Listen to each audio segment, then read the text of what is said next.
असम जैसे राज्यों में जहाँ पे फ़िश को या फिर मछली को पहले से ही बहुत ही पसंदीदा फूड के रूप में कंज़्यूम किया जाता है।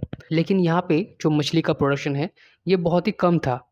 क्योंकि यहाँ पे जो नदियाँ हैं, वहाँ से ही फ़िश को हैच किया जाता है और वहाँ से ही उसको फ़र्दर प्रोसेस करके सेल किया जाता था।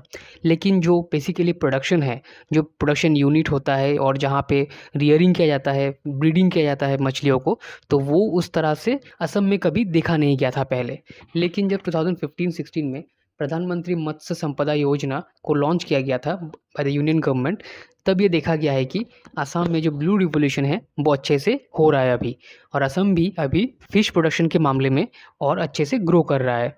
प्रधानमंत्री मत्स्य संपदा योजना ये एक बेसिकली ट्रांसफॉर्मेटिव स्कीम था बाय द सेंट्रल गवर्नमेंट, जहाँ पे जो फिशरीज सेक्टर है, मछलियों का जो सेक्टर है, उसको और अच्छे से ग्रोथ और अच्छे से डेवलपमेंट करने के लिए ही ये स्कीम लाया गया था बाय द सेंट्रल गवर्नमेंट। क्योंकि fish as a whole one of the major non veg item के रूप में हर जगह में कंज्यूम किया जाता है, और अगर कंजम्पशन अच्छा होगा तो डिमांड भी उसको उसी हिसाब से चाहिए होगा फुलफिल करने के लिए। और ये जो डिमांड एंड सप्लाई है, ये अच्छे से मीट करे, इसी के लिए ही इस स्कीम को और डेवलप करना ज़रूरी था। और तभी 2015-16 में इस स्कीम को लॉन्च कर दिया गया बाय द सेंट्रल गवर्नमेंट, पहले 5 सालों के लिए। और तब सेंट्रल गवर्नमेंट ने इस स्कीम को चलाने के लिए 3000 करोड़ रुपए अलॉट किए थे। लेकिन जब सेंट्रल गवर्नमेंट ने ये देखा कि ये स्कीम बहुत ही अच्छे से चल रहा है, तो फिर 2021 और 2025 जो 5 साल का पीरियड था, 2020-21 और 24-25 के बीच में, वहाँ पे सेंट्रल गवर्नमेंट ने इस स्कीम के पीछे 20,000 करोड़ रुपए फिर से खर्च किए। और अभी 2023-24 और 26-27 के बीच में जो ये 4 साल का पीरियड है, यहाँ पे सेंट्रल गवर्नमेंट 6,000 करोड़ रुपए और खर्च करने जा रही है इस स्कीम के पीछे। लेकिन हम यहाँ पे जानेंगे कि ये जो स्कीम है, इस स्कीम ने असम राज्य के जो ब्लू रिवॉल्यूशन है या फिर जो फिशरीज सेक्टर है, उसको कितना डेवलप करने में हेल्प किया है और इस स्कीम के जरिए कितना डेवलप हो चुका है। तो यहाँ पे हमारे जो सीएम ऑफिस है, वहाँ से जो डाटा निकल के आया है, उससे हम लोग यहाँ पे देख सकते हैं कि अभी तक 1075 हेक्टेयर से भी ज़्यादा प्राइवेट पॉन्ड्स या फिर प्राइवेट तालाब बन चुके हैं टेबल फिश प्रोडक्शन करने के लिए। उसके बाद 74 फिश हैचरीज सेटअप कर दिया गया है and 688 hectare seed rearing ponds construct कर दिए गए हैं।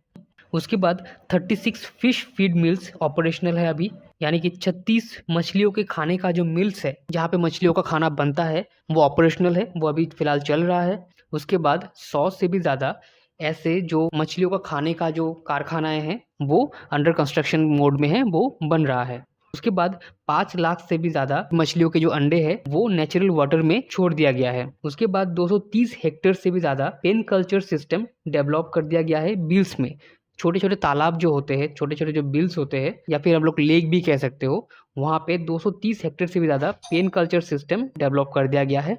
और लास्टली 29 रिकल्चरली एक्वाकल्चर सिस्टम जो है और 182 बायोफ्लॉक सिस्टम जो है प्रमोट कर दिया जा रहा है फॉर मॉडर्न फिश फार्मिंग। यानी कि 29 रिकल्चरली एक्वाकल्चर जो सिस्टम है और 182 बायोफ्लॉक जो सिस्टम है, बेसिकली फिश प्रोडक्शन के लिए यूज़ किया जाता है। ये बहुत ही इंपॉर्टेंट जो सिस्टम्स है, तो ये इस तरह के जो नए सिस्टम्स है, वो लागू कर दिया जा रहा है फिश फार्मिंग के लिए असम में। तो एक बहुत ही अच्छा ब्लू रिवॉल्यूशन या फिर फिश कल्चर से लेके या फिर फिश इकोनॉमी आप देख सकते हो असम में अगले 5 सालों में, जहाँ पे जो फिशरीज़ का प्रोडक्शन है और फिशरीज़ का जो कंजम्पशन है, वो असम अपने आप ही तय कर सकेगा और एक अच्छा सा इकोनॉमी ग्रो होगा फिश कंजम्पशन और फिश प्रोडक्शन को लेके।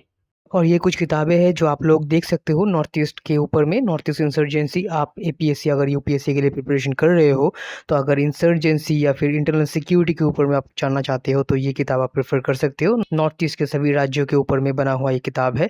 उसके बाद बहुत सारे ऐसी किताबें हैं, जैसे बैंकिंग का भी किताब है। उसके बाद आसाम में जितने भी ग्रेड 3 सर्विसेज के एग्जाम होते हैं, उनके लिए एक प्रीवियस ईयर क्वेश्चन पेपर का एक किताब है।